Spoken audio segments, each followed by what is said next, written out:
کہا جاتا ہے کہ میڈیسن اور زہر میں کوئی فرق نہیں۔ ہر میڈیسن ایک زہر ہے اور ہر زہر ایک میڈیسن۔ یہ بات ہے 1971 کی، جب ایک جاپنیز ڈاکٹر اکیرا اینڈو نے اپنی لیبارٹری میں ایک ایسی فنگس دریافت کی جو کہ اسٹیٹن بناتی تھی۔ یہ بات پہلے ثابت ہو چکی تھی کہ ہارٹ اٹیک کی سب سے بڑی وجہ کولیسٹرول ہے۔ ایسے میں اسٹیٹن کی ڈسکوری کسی معجزے سے کم نہ تھی، مگر ڈاکٹرز نے اس کو استعمال کرنے سے صاف انکار کر دیا کیونکہ یہ لیور کے لیے ایک زہر تھا۔ میرا نام ڈاکٹر یاسر ہے اور آج ہم اسٹیٹن کے زہر سے میڈیسن بننے کے اس سفر کے بارے میں جانیں گے۔ ڈاکٹر اینڈو نے سوچا کہ مائکروبس سروائیول کے لیے لڑتے ہیں۔ کوئی مائکروب ایسا ضرور ہوگا جو کہ ایسا کیمیکل بناتا ہو جو کولیسٹرول بننے کو روک سکے۔ میڈیکل کمیونٹی اس میں پھنس چکی تھی کیونکہ ان کے پاس علاج تھا، مگر یہ علاج زہر تھا جو کہ اسی لیور کو تباہ کر رہا تھا جسے اس نے بچانا تھا۔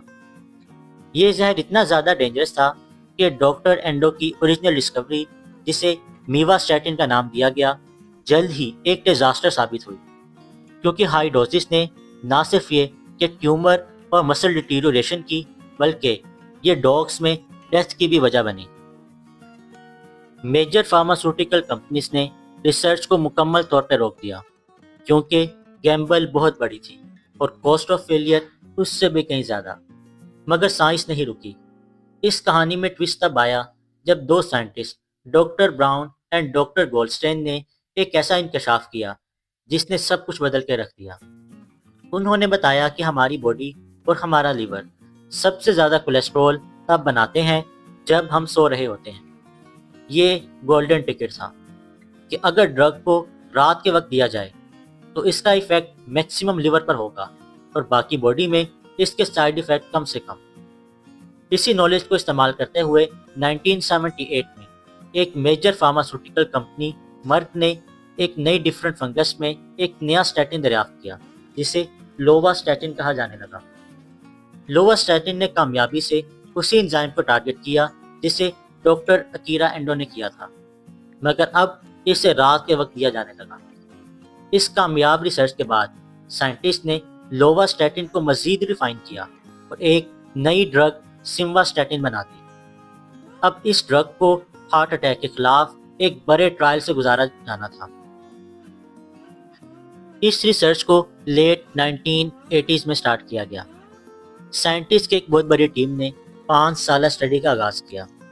اس میں 4444 ہائی رسک پیشنٹ کو انکلوڈ کیا گیا اور انہیں 5 سال تک اسٹیٹن سے ٹریٹ کیا گیا۔ ڈاکٹرز ابھی بھی شک میں تھے کیونکہ انہوں نے بہت ساری ریسرچز کو فیل ہوتے دیکھا تھا، مگر 1994 میں جب رزلٹ اناؤنس ہوئے تو انہوں نے پوری دنیا کو حیران کر دیا۔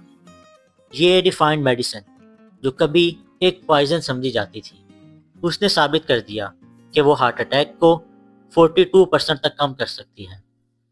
یہ صرف ڈیٹا نہیں تھا بلکہ ایک پبلک ہیلتھ ریولوشن تھی جس نے کارڈیولوجی کے گول کو ہی تبدیل کر دیا۔ وہ کارڈیولوجی جن کا پہلے گول تھا کہ ہارٹ فیلئر کو ٹریٹ کرنا ہے، اب ہارٹ فیلئر کو پریونٹ کرنا ہے، اس میں بدل گیا۔ یہ سکسیس پہلے کبھی نہیں دیکھی گئی تھی۔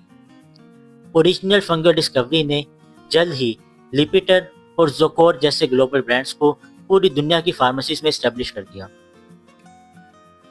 اپنی انیشیل ڈسکوری کی وجہ سے ڈاکٹر اکیرا اینڈو کو بعد میں ڈاکٹر نوبل کی طرف سے آنر کیا گیا، جنہوں نے بتایا کہ ملینز آف لائف ان کی انیشیل ریسرچ کی وجہ سے ممکن ہے۔ اسٹیٹن کا سفر ایک پرفیکٹ میڈیکل ڈراما ہے، a story of risk, redemption اور لائف itself۔ اب یہ پوائزنس فنگل کیمیکل دنیا کی سب سے زیادہ پرسکرائب کولیسٹرول ڈرگ ہے، جو اس بات کا لیونگ پروف ہے کہ وزڈم اور سائنس کی وجہ سے میڈیسن اور پوائزن کے درمیان کی تھن لائن ہیومینٹی کے لیے ایک میریکل بن سکتی ہے۔